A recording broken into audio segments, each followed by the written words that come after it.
Maman a hurlé, si tu es si maligne, paie tes factures. Alors j'ai déménagé dans la nuit. Quand l'électricité a été coupée, elle m'a appelé en larmes. Ma réponse l'a achevé. Il était 20h30 lorsque j'ai franchi la porte de l'immeuble, trempé jusqu'aux os par cette pluie glaciale typique du Nord qui ne vous lâche jamais vraiment. Mes bottes prenaient l'eau à chaque pas, faisant un bruit de succion misérable sur le linoléum décollé du hall d'entrée.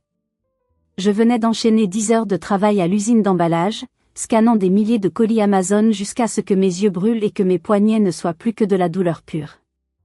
Je montais les 4 étages à pied, l'odeur rance de choux bouillis et de tabac froid s'accrochant à mes vêtements comme une seconde peau poisseuse. Je ne le savais pas encore, mais cette montée d'escalier serait la dernière de ma vie d'avant. Derrière la porte de l'appartement 4B, une guerre m'attendait. Une guerre déclenchée par une seule phrase qui allait tout changer. Maman a hurlé, si tu es si maligne, paie tes propres factures. Ces mots ont claqué comme un coup de fouet. Je suis partie le soir même. Un mois plus tard, elle m'appelait en panique totale parce que l'électricité avait été coupée. Ma réponse l'a laissée sans voix et a marqué le début de sa chute vertigineuse. Mais avant de plonger dans les détails sordides de cette vengeance familiale, j'ai une petite chose à vous demander. Je suis toujours fascinée de savoir qui écoute mes histoires. Dites-moi dans les commentaires depuis quelle ville ou quel pays vous regardez cette vidéo, et quelle heure il est chez vous en ce moment. C'est incroyable de voir comment nous sommes tous connectés par ces expériences de vie. J'ai tourné la clé dans la serrure. La porte s'est ouverte sur un mur de fumée bleue. La télévision hurlait une émission de télé-réalité stupide, le volume poussé au maximum, couvrant à peine le bruit de la pluie contre les carreaux sales. Ma mère, Sylviane, était affalée sur le canapé en velours côtelé marron, vêtue de sa robe de chambre tachée de café, une cigarette se consumant dangereusement entre ses doigts aux ongles écaillés. Elle n'a même pas tourné la tête. « T'es en retard » a-t-elle marmonné, les yeux rivés sur l'écran. « Il n'y a plus de pain pour le dîner. Tu devras redescendre. » Je suis restée figée dans l'entrée, mon sac à dos glissant de mon épaule endolorie. La cuisine ouverte était un champ de bataille. Des assiettes incrustées de sauce tomate de la veille, des cartons de pizza vides empilés comme une tour de pisse graisseuse, et une bouteille de vin rouge bon marché renversée sur le comptoir, formant une flaque sombre et collante. Mais ce qui a capté mon attention, ce n'était pas le désordre habituel. C'était l'enveloppe rouge vif posée bien en évidence sur la table de la cuisine, juste à côté de mes clés de voiture. Je me suis approchée lentement, le cœur battant dans mes tempes. C'était un dernier avis d'EDF. Une mise en demeure avant coupure d'électricité. Le montant inscrit en gras me donnait envie de vomir, 450 €. Maman, ai-je commencé, ma voix tremblant de fatigue plus que de colère. C'est quoi ça? Je t'ai donné l'argent pour l'électricité la semaine dernière. Je t'ai donné 500 € en liquide le jour de ma paie, spécifiquement pour ça et le loyer. Elle a enfin daigné me regarder. Ses yeux étaient vitreux, cernés de noir, le maquillage de la veille coulant sur ses joues creusées. Elle a haussé les épaules avec une indifférence qui m'a glacé le sang, tirant une longue bouffée sur sa cigarette avant d'écraser le mégot dans un cendrier qui débordait déjà. J'ai eu des imprévus, Morgane. Tu ne peux pas comprendre. Et puis, j'avais un pressentiment pour le loto. Je sentais que la chance allait tourner, que les numéros allaient enfin sortir. La chance. Elle parlait de chance alors que je me tuais à la tâche, sacrifiant ma jeunesse et ma santé pour payer ses dettes. Je sentais une boule de feu monter dans ma gorge, une chaleur toxique qui brûlait mes larmes avant même qu'elles ne puissent couler. « Tu as joué l'argent de l'électricité » ai-je chuchoté, incrédule. « On va nous couper le courant, maman. » Encore. Comme l'hiver dernier où j'ai dû dormir avec 3 pulls. Arrête de dramatiser. A-t-elle aboyé, se levant soudainement, son attitude passant de l'apathie à l'agression en une fraction de seconde. Tu es toujours là à te plaindre, à compter chaque centime comme une vieille avare aigrie. Je t'ai élevé seule. Je me suis sacrifiée pour toi quand ton père est parti. Et c'est comme ça que tu me remercies? En me fliquant chez moi? Je la regardais, et pour la première fois, le voile de l'amour filial s'est déchiré. Je ne voyais plus ma mère. Je voyais un parasite. Un vampire émotionnel et financier qui s'était accroché à moi le jour de mes 18 ans et qui ne m'avait plus lâché. Et elle l'a vu dans mes yeux. C'est là que tout a basculé. La pièce semblait rétrécir, les murs jaunis par la nicotine se refermant sur moi. Je n'avais pas mangé depuis le déjeuner, une simple barre de céréales avalée à la volée. Mes pieds me lançaient une douleur lancinante, et tout ce que je voulais, c'était une douche chaude et un lit propre. Mais même cela, c'était trop demandé dans cette maison. Je ne te flique pas, je veux juste qu'on ait de la lumière. Ai-je crié, ma patience s'effritant comme un vieux mur de briques. Je travaille 50 heures par semaine, maman. Je fais des heures supplémentaires le samedi. Je n'ai pas acheté de vêtements neufs depuis 2 ans. Je n'ai pas de vie sociale. Tout mon argent, absolument tout, passe dans cet appartement, dans tes cigarettes, dans tes dettes de jeu. Sylviane s'est approchée de moi, le visage déformé par la rage, ses yeux lançant des éclairs. Elle détestait qu'on lui rappelle la réalité. Elle vivait dans un monde fantastique où elle était l'éternelle victime, la martyre abandonnée par un mari cruel, obligée d'élever une fille ingrate qui ne comprenait pas son génie incompris. « Tu crois que tu es mieux que moi ?» a-t-elle sifflé, son haleine chargée de vin rouge me frappant au visage comme une gifle olfactive. « Parce que tu as un petit boulot minable ? Parce que tu te crois indépendante ? Tu n'es rien sans moi. Tu habites chez moi. C'est mon toit. C'est mon nom sur le bail. » ai-je rétorqué, la voix brisée. C'est mon nom sur la facture d'électricité. C'est mon nom sur Internet. Tu es interdite bancaire, maman, tu ne peux même pas ouvrir un compte nickel. Sans moi, tu n'as rien. C'était la vérité, brute et nue, mais c'était la vérité qu'il ne fallait jamais dire dans cette maison. Sa main est partie toute seule, un réflexe conditionné par des années de déni. Une gifle sonore a claqué sur ma joue gauche. Pas assez fort pour me blesser physiquement, mais assez pour briser le dernier lien ténu qui me retenait encore à elle. Le silence qui a suivi était assourdissant. Même la télé semblait s'être tue. Je portais ma main à ma joue, la peau picotant sous l'impact, mes yeux écarquillés fixant cette femme que j'appelais maman. Elle ne s'est pas excusée. Au contraire, un sourire mauvais, presque triomphant, a étiré ses lèvres minces. Elle a pris la facture d'électricité sur la table, l'a froissée en boule avec rage et me l'a jetée au visage. Le papier a rebondi sur ma poitrine avant de tomber au sol, tel un déchet. « Si tu es si maligne, » a-t-elle hurlé, sa voix montant dans les aigus jusqu'à se briser, « alors paie tes propres factures. Dégage de chez moi et va payer tes propres factures. On va voir combien de temps tu tiens dans le vrai monde sans ta mère pour te protéger. On verra qui reviendra en rampant. » Me protéger ? L'ironie était si forte que j'ai failli éclater d'un rire hystérique. Elle ne me protégeait pas. Elle me consommait. J'étais son plan retraite, son psychologue non rémunéré, son banquier personnel et son sac de frappe émotionnelle depuis que j'avais 10 ans. Quelque chose s'est éteint en moi à cet instant précis. La culpabilité, cette vieille amie toxique qui me murmurait toujours c'est ta mère, elle a souffert, sois gentille, s'est évaporée. Elle a été remplacée par une froideur clinique. Une clarté absolue, cristalline. Je n'ai pas crié. Je n'ai pas pleuré. J'ai simplement regardé la boule de papier au sol, symbole de mon esclavage, puis j'ai levé les yeux vers elle. D'accord, ai-je dit doucement. Elle a cligné des yeux, surprise par mon calme surnaturel. Elle s'attendait à des pleurs, à des supplications, à ce que je m'excuse d'avoir osé la contredire comme je le faisais toujours. D'accord quoi ? A-t-elle aboyé, incertaine. D'accord. Je vais payer mes propres factures. À partir de maintenant. Et seulement les miennes. J'ai tourné les talons et je suis allée dans ma chambre. Je n'allais pas attendre le matin. Je n'allais pas attendre qu'elle se calme. C'était fini. Pour de bon. Ma chambre était le seul endroit de l'appartement qui ne sentait pas le tabac froid. C'était mon sanctuaire, mon petit îlot de paix, mais en le regardant ce soir-là, sous la lumière crue de l'ampoule nue, je réalisais qu'il ressemblait plus à une cellule de prison qu'à une chambre de jeune femme de 22 ans. Je n'avais pas de valise. Maman avait emprunté la mienne l'année dernière pour un voyage imaginaire qu'elle n'avait jamais fait, et je ne l'avais jamais revu, probablement vendu ou perdu. J'ai attrapé des sacs poubelles noirs, ceux de 100 litres que je gardais sous mon évier. J'ai commencé à y jeter mes affaires en vrac, avec une frénésie méthodique. Mes uniformes de travail qui sentaient le carton, mes jeans usés, mes quelques pulls chauds indispensables pour l'entrepôt glacial. Je ne prenais pas tout. Juste l'essentiel vital.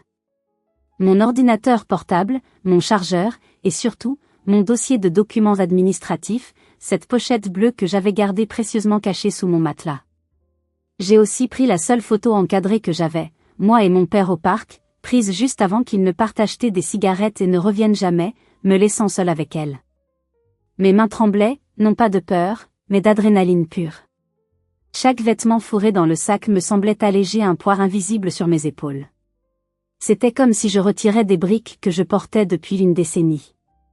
En repassant dans le couloir, lourdement chargé, Sylviane était retournée devant la télé, mais elle guettait du coin de l'œil.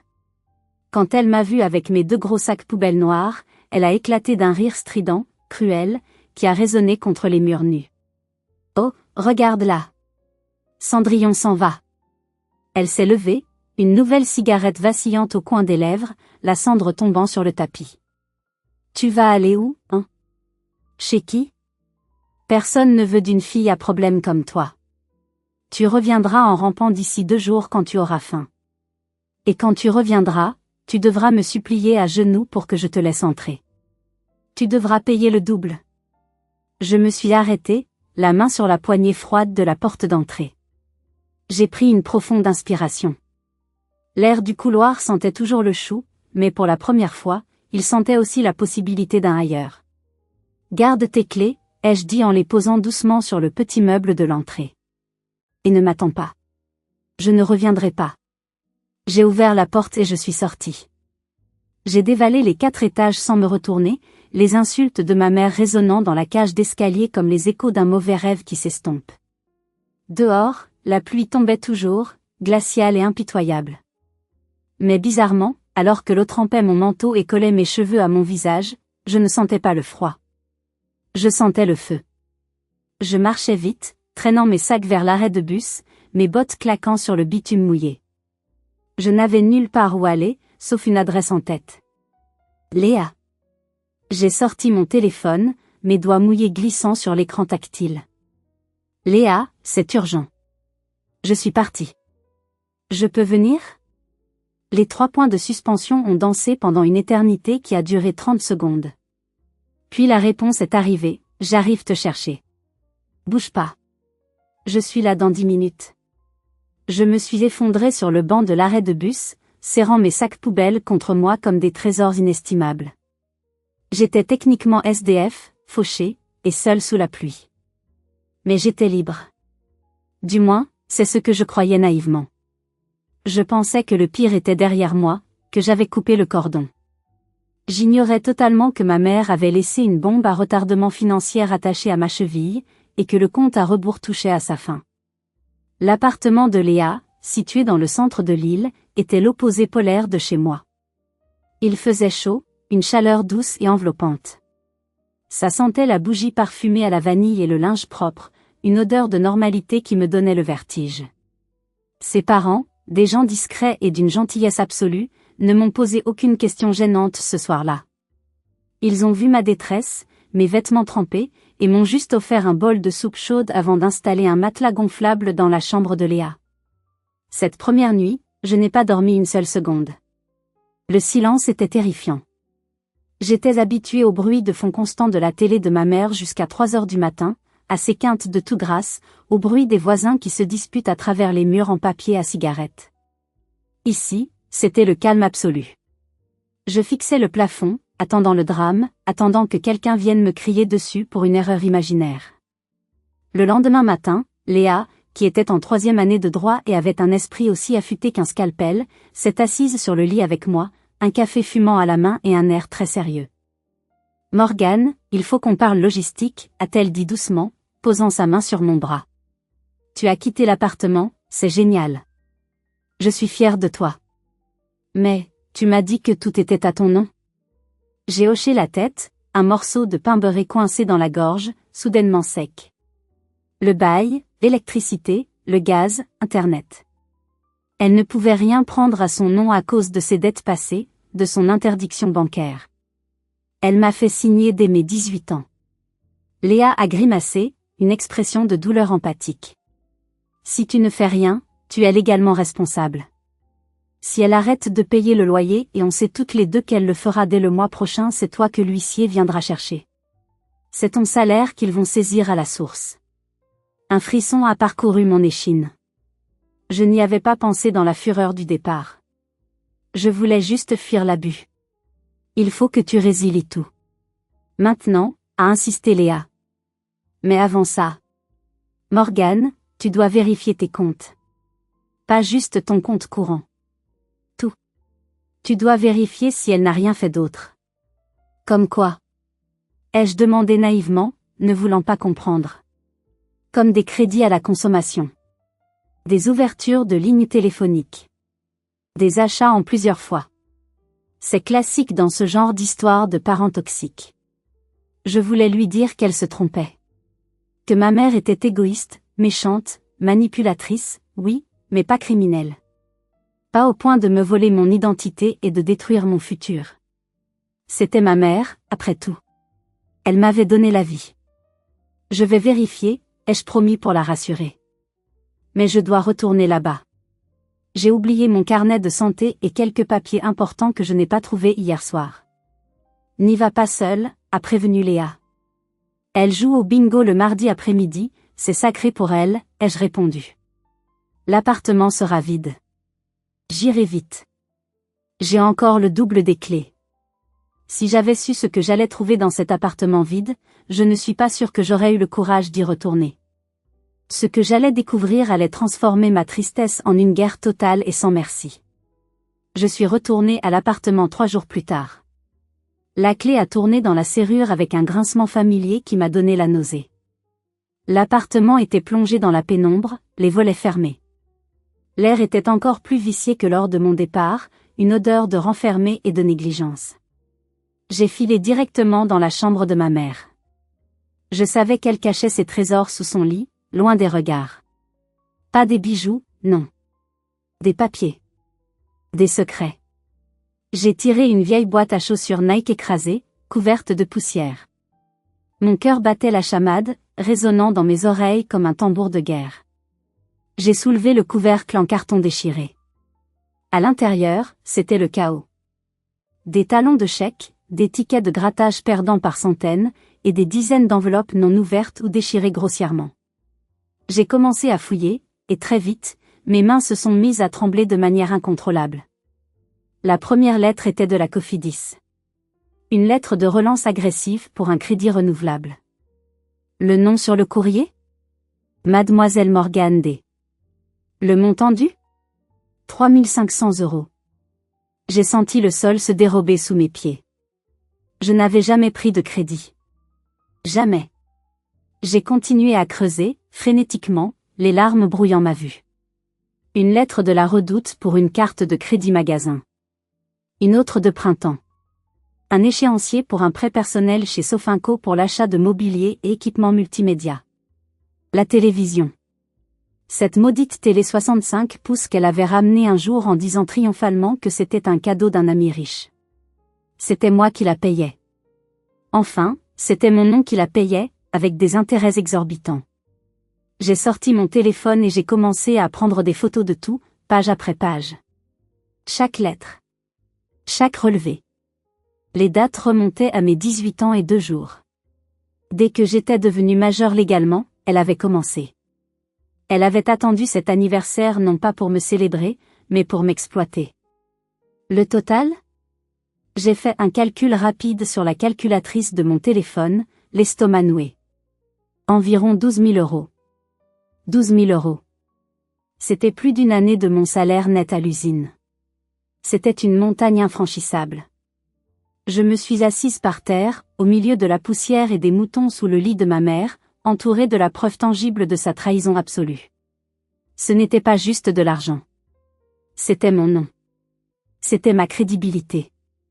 C'était mon avenir. Si je voulais louer un autre appartement, acheter une voiture pour aller travailler, ou faire n'importe quoi, je serais bloquée. J'étais fichée Banque de France sans même le savoir. Elle ne m'avait pas juste demandé de payer les factures. Elle m'avait vendu. Elle avait hypothéqué ma vie pour son confort immédiat. Soudain, j'ai entendu un bruit de clé dans la serrure de la porte d'entrée. Maman était rentrée plus tôt du bingo. Probablement parce qu'elle avait perdu tout son argent. La panique m'a saisie, pure et animale. Je ne pouvais pas la voir. Pas maintenant. Si je la voyais, je l'aurais peut-être tuée de mes mains. Ou je me serais effondrée en hurlant. J'ai fourré les lettres les plus accablantes dans mon sac à dos, j'ai remis la boîte sous le lit tant bien que mal, et je me suis glissée vers ma chambre, puis vers la fenêtre qui donnait sur l'escalier de secours extérieur. J'ai fui comme une voleuse dans ma propre maison, alors que la vraie voleuse entrait dans le salon en chantonnant un air populaire. Une fois en sécurité dans la rue, j'ai appelé Léa. Ma voix était méconnaissable, rauque, brisée. Tu avais raison, ai-je chuchoté. Elle a tout pris. 12 000 €, Léa. Elle a ruiné ma vie. Viens au commissariat, a dit Léa, sa voix dure comme l'acier. Tout de suite. On ne va pas la laisser gagner. On va se battre. Arrêtons-nous une seconde. Je veux que vous vous mettiez à ma place, vraiment. Vous découvrez que votre propre mère vous a endetté de 12 000 € en cachette. Vous avez les preuves en main. Honnêtement, qu'auriez-vous fait à ce moment précis? Auriez-vous eu le courage d'aller à la police dénoncer votre mère, ou auriez-vous essayé de négocier? Dites-moi dans les commentaires ce que vous auriez fait. Je lis toutes vos réponses. Devant le commissariat central de Lille, sous la lumière crue et impitoyable des néons bleus, j'ai hésité. Mes pieds semblaient collés au trottoir humide. La pluie avait cessé, mais le froid était plus mordant que jamais. Je ne peux pas faire ça, Léa, ai-je dit, serrant mon dossier contre ma poitrine comme un bouclier dérisoire. C'est ma mère. Si je porte plainte pour usurpation d'identité et escroquerie, elle risque la prison. Elle a un casier vierge, mais avec les montants, c'est du sérieux. Léa m'a attrapé les épaules et m'a forcé à la regarder dans les yeux. Son regard était intense, brûlant de cette justice que seuls les étudiants en droit possèdent. Morgane, écoute-moi bien. Tu as deux choix ce soir.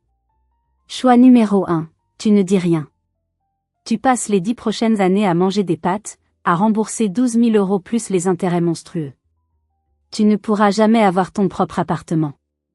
Tu seras esclave de ces mensonges pour toujours. Choix numéro 2, tu dis la vérité. Tu te sauves. Tu reprends ta vie. Mais elle m'a élevée, ai-je balbutié, les larmes aux yeux. Elle t'a volé. A crié Léa, attirant les regards curieux de quelques passants. Ce n'est pas de l'amour, Morgane. C'est du parasitisme. Elle a attendu tes 18 ans comme on attend qu'un compte épargne arrive à maturité pour le vider. Elle t'a vu comme une ressource, pas comme une fille. Les images de mon enfance ont défilé comme un vieux film en noir et blanc. Les fois où je devais mentir au propriétaire pour dire que le chèque était à la poste alors qu'il n'existait pas. Les soirs où je mangeais des restes pendant qu'elle s'achetait des cartouches de cigarettes de marque. La promesse que j'avais faite à mon père de prendre soin d'elle, une promesse qui était devenue ma chaîne. J'ai réalisé soudainement que j'avais tenu ma promesse. J'avais pris soin d'elle au-delà du raisonnable. Mais qui avait pris soin de moi? Personne. Absolument personne. La colère, froide et tranchante, est revenue. Elle m'avait mis au défi, si tu es si maligne, paie tes propres factures. Eh bien, j'allais le faire. Et la première étape pour payer mes factures, la toute première condition, c'était de ne plus jamais payer les siennes. Allons-y, ai-je dit, ma voix soudainement ferme.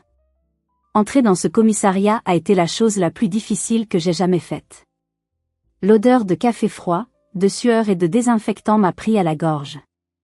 L'officier à l'accueil avait l'air fatigué, blasé. C'est pourquoi? A-t-il demandé sans lever la tête. Je veux déposer plainte contre ma mère, ai-je dit. Ma voix n'a pas tremblé cette fois. Pour usurpation d'identité, faux et usage de faux. L'officier a levé un sourcil, surpris par la détermination dans ma voix. Il a sorti un formulaire. Pendant les 2 heures qui ont suivi, j'ai raconté mon histoire. J'ai montré les lettres volées. J'ai montré les relevés bancaires où l'on voyait des retraits d'argent liquide dans des casinos à des heures où j'étais pointé à l'usine. C'est du solide, a commenté l'officier en tapant sur son clavier à 2 doigts.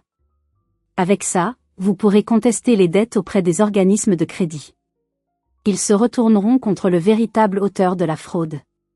Contre ma mère, ai-je confirmé, un goût de cendre dans la bouche. Oui. Elle sera convoquée pour une audition. Et vu les preuves, elle sera probablement poursuivie. En signant le procès-verbal, j'ai eu l'impression de signer l'arrêt de mort de notre relation. Mais curieusement, je n'ai ressenti aucun regret. Juste un immense soulagement. Comme si je venais de poser un sac de ciment que je portais depuis des années. Mais je savais que le volet légal ne suffisait pas. Il fallait couper les vivres concrètement. Immédiatement. Le lendemain matin, j'ai pris une demi-journée de congé non payé. J'avais une liste de tâches, et je l'ai attaquée avec une précision militaire. Première étape, la banque. J'ai fermé mon compte joint, celui où elle avait une procuration au cas où disait-elle, et j'en ai ouvert un nouveau dans une toute autre banque, en ligne, dont elle ne connaîtrait jamais l'existence. J'ai vu l'argent de ma dernière paye être transféré. Pour la première fois de ma vie, mon argent était en sécurité. Il était à moi. Deuxième étape, EDF et l'eau. J'ai appelé le service client, le cœur battant. Bonjour, je suis Morgane D. Je souhaite résilier mon contrat d'électricité pour l'adresse du 14 rue des Martyrs. Je ne vis plus là-bas depuis 3 jours. Très bien, mademoiselle. La coupure sera effective sous 48 heures, sauf si un nouveau locataire reprend le contrat immédiatement. Il y a une occupante, ma mère, madame Sylviane D. Mais elle devra ouvrir son propre contrat. Je ne paie plus pour ce compteur. Je me désolidarise. C'est noté. Si aucun nouveau contrat n'est souscrit, le technicien passera couper le raccordement physique. Parfait. Faites ça, ai-je dit froidement. Troisième étape, le propriétaire, Monsieur Vasseur. C'était l'appel le plus dur. Monsieur Vasseur était un vieil homme un peu grincheux mais pas méchant, qui nous avait loué l'appartement malgré les problèmes de ma mère, parce qu'il me faisait confiance à moi. Monsieur Vasseur, je voulais envoyer une lettre recommandée ce matin. Je donne mon préavis réduit. Je quitte l'appartement. Je me retire du bail. Mais votre mère? Elle reste? A-t-il demandé, la voix teintée d'inquiétude. Il savait que Sylviane était un cauchemar financier. C'est à voir avec elle. Mais sachez que je ne suis plus caution solidaire. J'ai déposé une plainte pour fraude contre elle, ce qui annule juridiquement mes engagements de caution pris sous la contrainte ou la fraude. Mon avocate, c'était Léa, bien sûr, qui jouait le rôle à la perfection, vous enverra les détails. C'est la catastrophe, Morgane. Elle ne paiera jamais sans vous. Je vais devoir l'expulser. Je sais, monsieur Vasseur. Je suis désolé. Vraiment.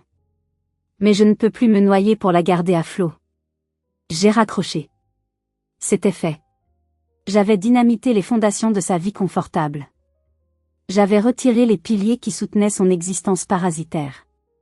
Maintenant, il ne restait plus qu'à attendre l'effondrement. Je suis retournée au travail l'après-midi même.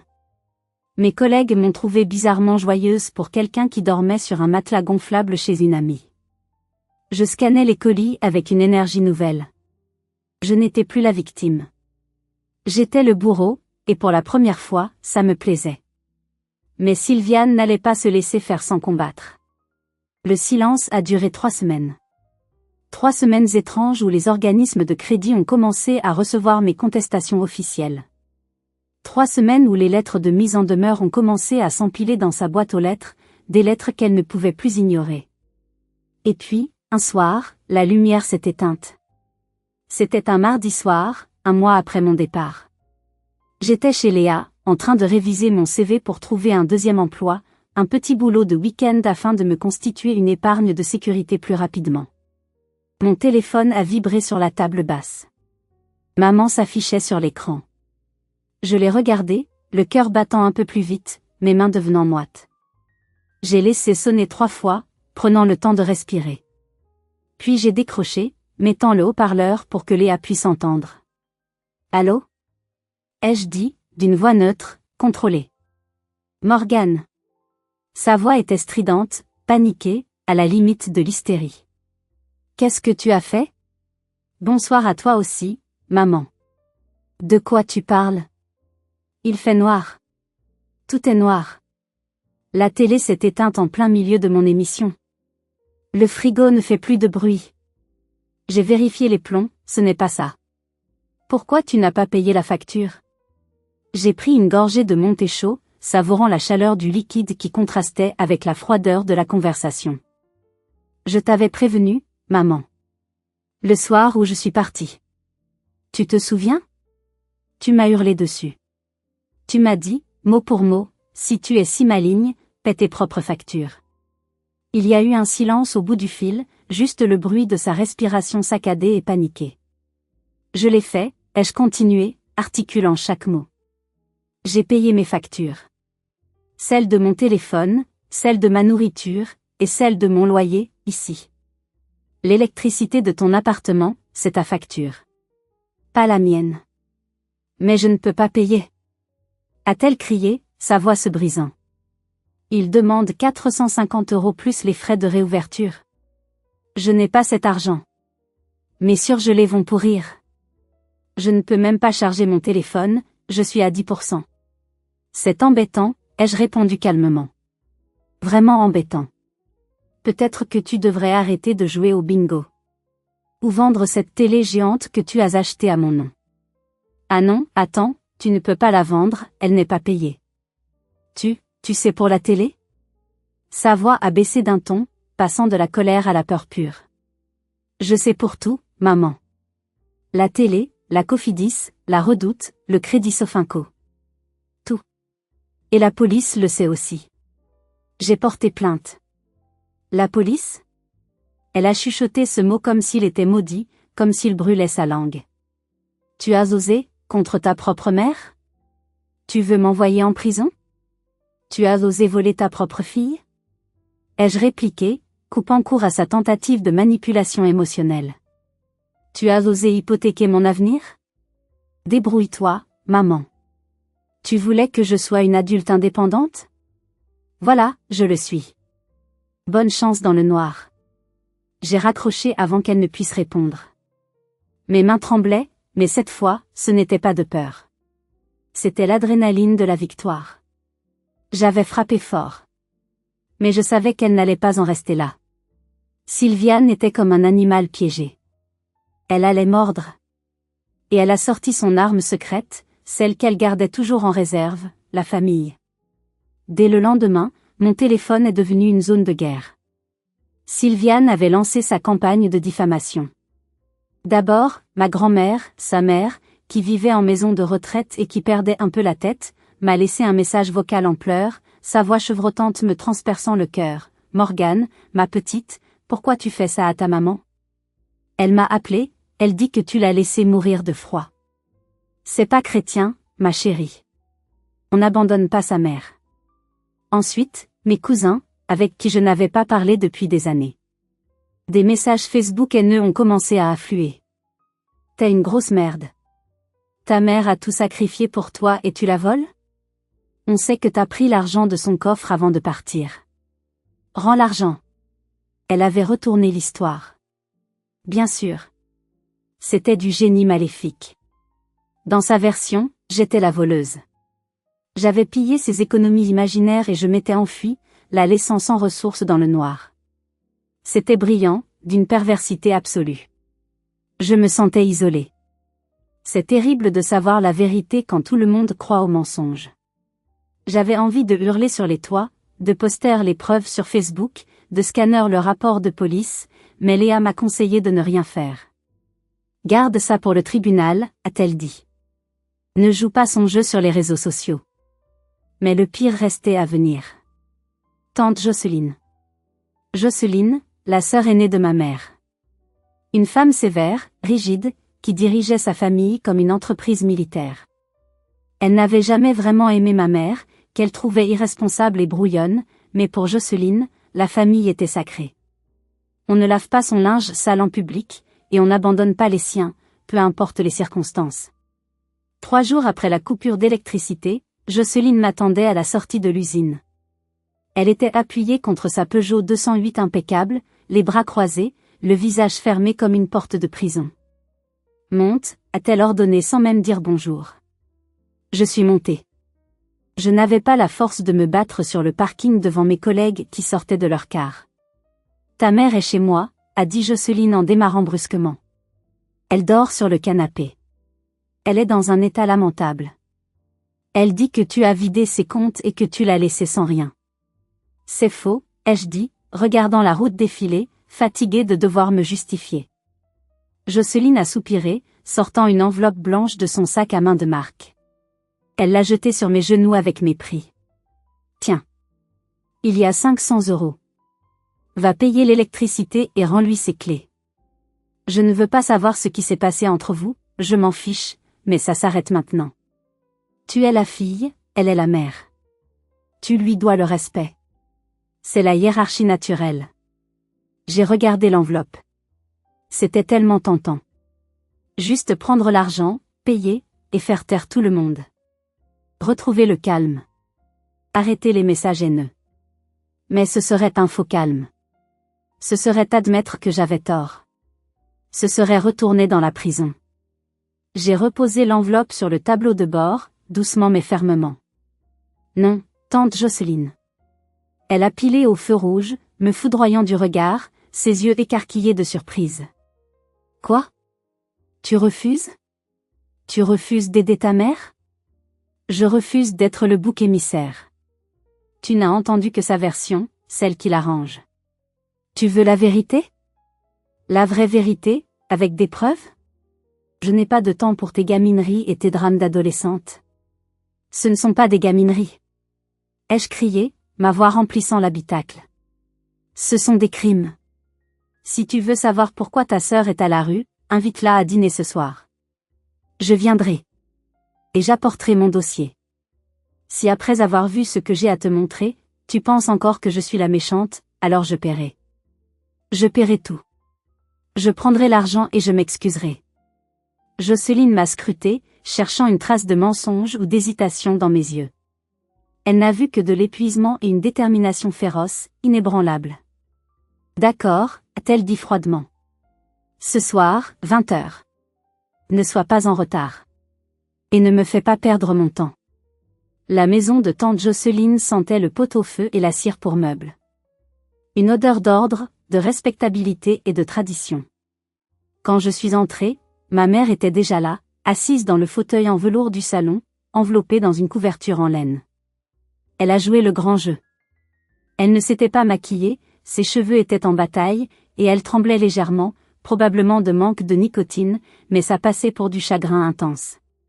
Quand elle m'a vue, elle a poussé un petit gémissement théâtral et a détourné le regard, comme si ma présence lui brûlait les yeux. Je ne peux pas la regarder, Jocelyne. Elle me brise le cœur, a-t-elle pleurniché. Comment ma propre fille peut être aussi cruelle? Je me suis assise en face d'elle, posant mon gros dossier cartonné sur la table basse en verre, juste à côté du vase en cristal qui valait probablement plus que ma voiture. Bonsoir maman, ai-je dit. Faisons vite, a tranché Jocelyne, restant debout, les bras croisés. Morgane, tu prétends avoir des preuves. Montre-les. Sylviane, toi, tu te tais pour l'instant. Pas un mot. J'ai ouvert le dossier. J'ai sorti la première pièce, la plus officielle, la copie du dépôt de plainte avec le tampon officiel de la police nationale. Qu'est-ce que c'est? A demandé Jocelyne en ajustant ses lunettes sur son nez. Une plainte pénale contre X pour usurpation d'identité, avec Sylviane D. nommée comme principale suspecte. Ma mère a bondi de son fauteuil comme si elle avait reçu une décharge électrique. Tu as porté plainte contre moi? Espèce de petite garce. Tu veux m'envoyer en prison? Assieds-toi. A rugi Jocelyne d'une voix de stentor. Pour la première fois, elle regardait sa sœur avec suspicion. J'ai continué, méthodique comme un procureur lors d'un procès. J'ai étalé les relevés de compte de la Cofidis sur la table en verre.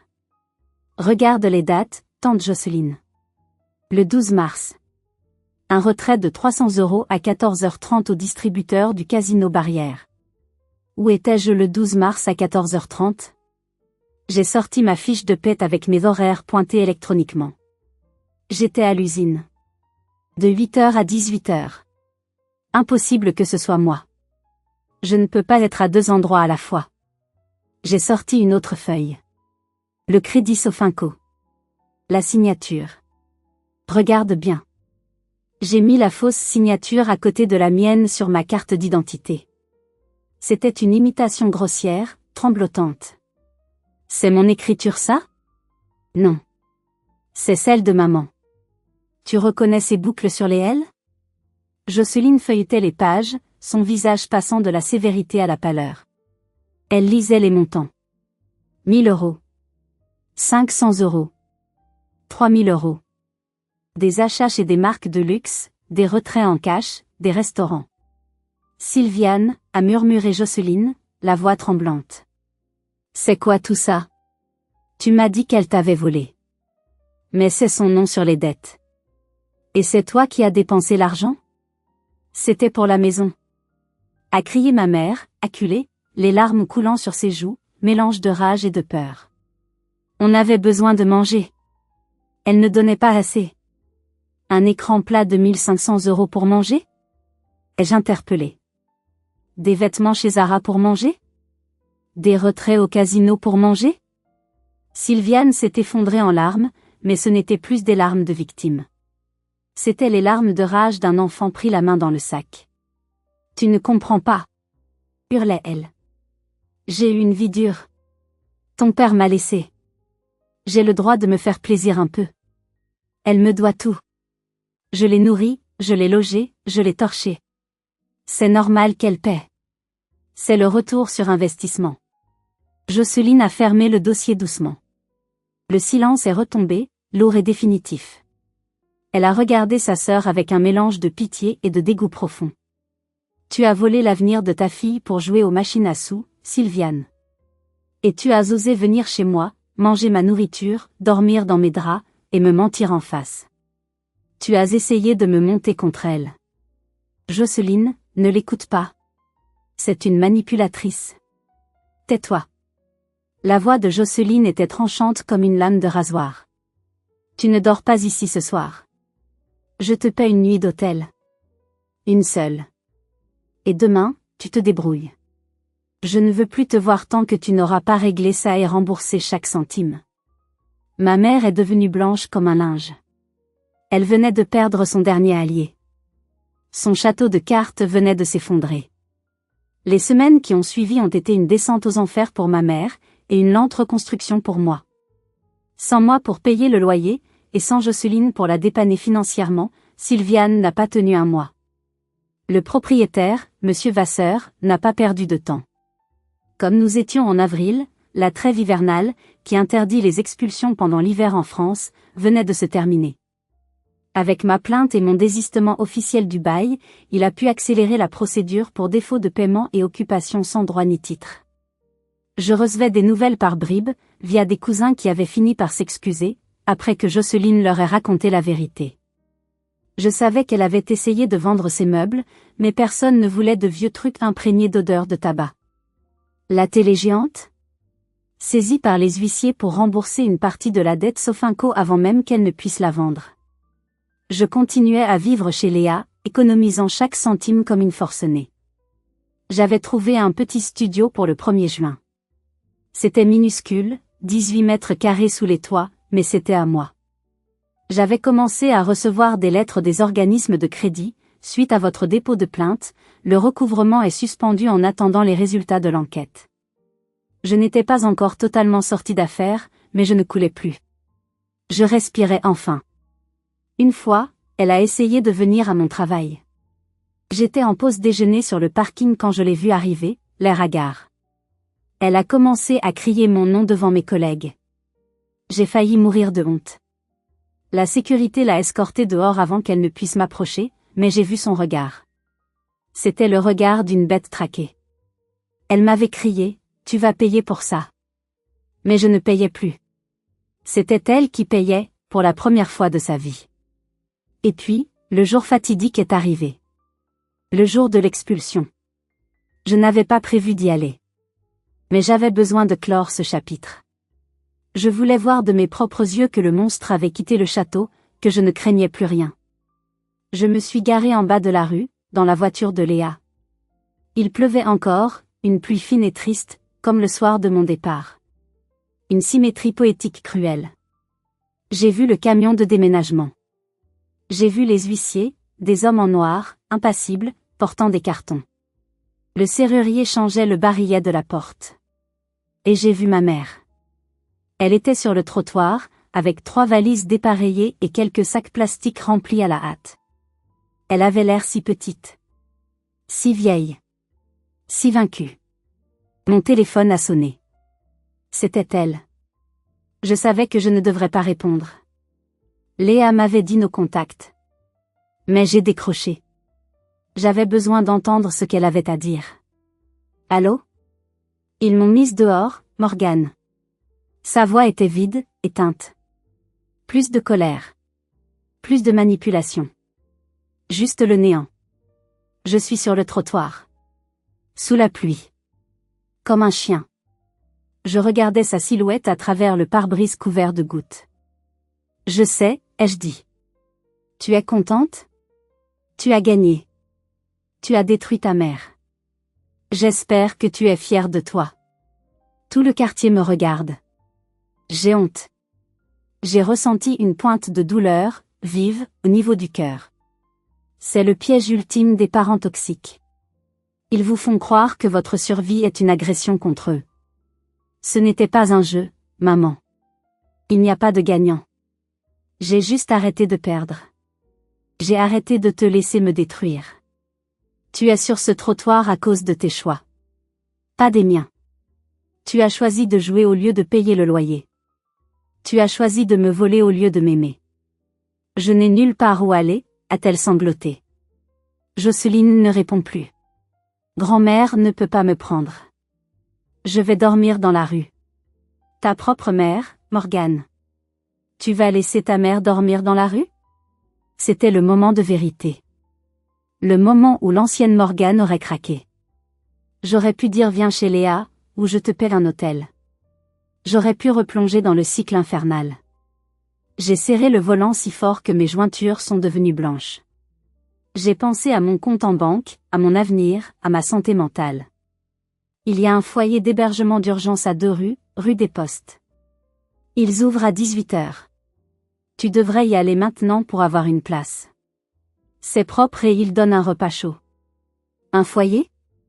Avec les clochards? Elle a craché le mot avec dégoût. Même au fond du gouffre, son arrogance était intacte. Je vaux mieux que ça. C'est ça ou le banc public, maman. C'est ton choix. Comme toujours. Je te hais, a-t-elle chuchoté. Je regrette le jour où je t'ai mise au monde. Je sais, ai-je répondu, une larme solitaire roulant sur ma joue. Adieu, maman. J'ai raccroché. J'ai bloqué le numéro. J'ai regardé une dernière fois la femme qui m'avait donné la vie, seule sous la pluie avec ses valises, puis j'ai démarré la voiture. Je ne me suis pas retournée. 6 mois ont passé depuis ce jour. Je suis assise dans mon studio. Les murs sont peints en blanc frais. Il y a une plante verte sur le rebord de la fenêtre, et elle est vivante, ce qui est un petit miracle. Sur mon bureau, il y a une pile de factures bien ordonnées. Factures d'électricité, payées. Loyer, payé. Internet, payé. Tout à mon nom. Toutes payées avec mon argent, durement gagné, sans avoir à sacrifier mon âme. Il n'y a pas de sentiment plus puissant au monde que de regarder une facture et de savoir qu'on a le contrôle, que personne ne viendra frapper à la porte pour nous expulser. La procédure judiciaire est toujours en cours, c'est long, mais la banque a officiellement reconnu la fraude. Je ne suis plus fichée Banque de France. Je recommence à 0. Ma cote de crédit est vierge, comme ma nouvelle vie. Quant à Sylviane, j'ai appris par tante Jocelyne qu'elle vit dans un petit meublé social géré par une association. Elle est sous tutelle renforcée, une mesure que Jocelyne a aidé à mettre en place avec le juge. Elle ne gère plus son argent. Un curateur lui donne une somme hebdomadaire pour manger. Elle ne peut plus faire de crédit. Elle est en sécurité, elle a un toit, mais elle n'est plus libre de nuire. Et surtout, elle n'a plus aucune emprise sur moi. Elle est devenue un fantôme du passé. Parfois, la nuit, j'entends encore sa voix crier dans mes cauchemars, « Si tu es si maligne, paie tes propres factures. » Et dans le noir de mon appartement paisible, je souris, je me retourne dans mes draps propres, et je murmure, « C'est fait, maman. C'est fait. » Merci d'avoir écouté mon histoire jusqu'au bout. C'était dur à revivre, mais nécessaire pour tourner la page. Si vous aussi, vous avez dû couper les ponts avec un membre toxique de votre famille pour vous sauver, mettez un j'aime à cette vidéo, cela aide énormément la chaîne. Et surtout, abonnez-vous pour ne pas rater les prochaines histoires. N'oubliez pas cette leçon, on ne choisit pas sa famille, mais on choisit de se laisser détruire ou non. Prenez soin de vous.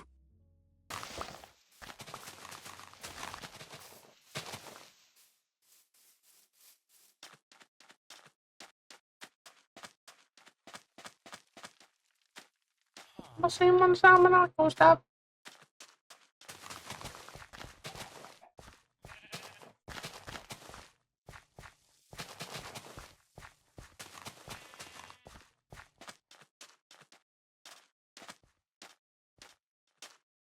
Touch this guy.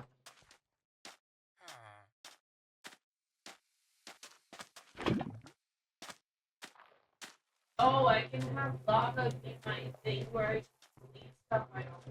Yeah, Yeah. Where did it go? I'm so proud of you. It's something.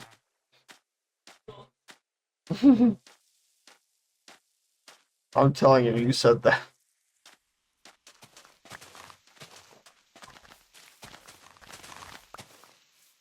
Oh.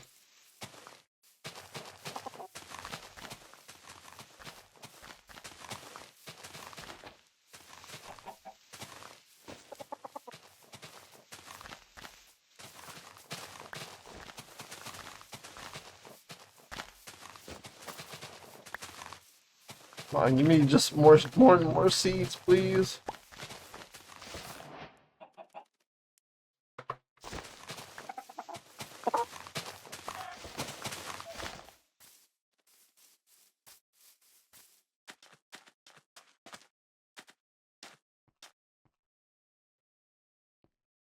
Okay, so you have to make the flour. It's called golden flour, and it's 9 gold ingots and the yellow flour. Oh, I got cool. And then you can make your baby wolf into a permanent baby wolf. And you can change back and forth if it's no longer a baby. I said if it's not, you can change it back with the flour. It'll stay that way. It's no longer a baby. Like I said, with the flour you can change it back.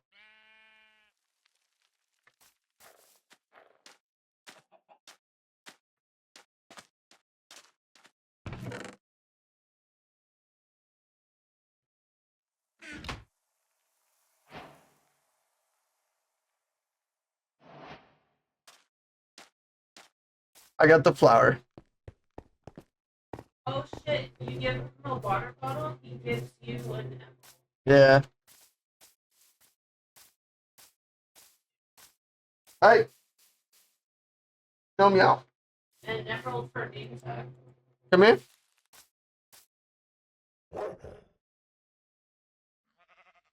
Tuna. No. Come to your dog. Or not. See you later, I guess. I said, can you come here to your dog? And then you just kept on walking.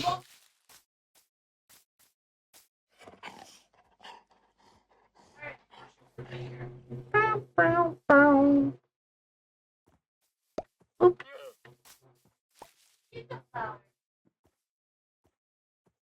Is it working?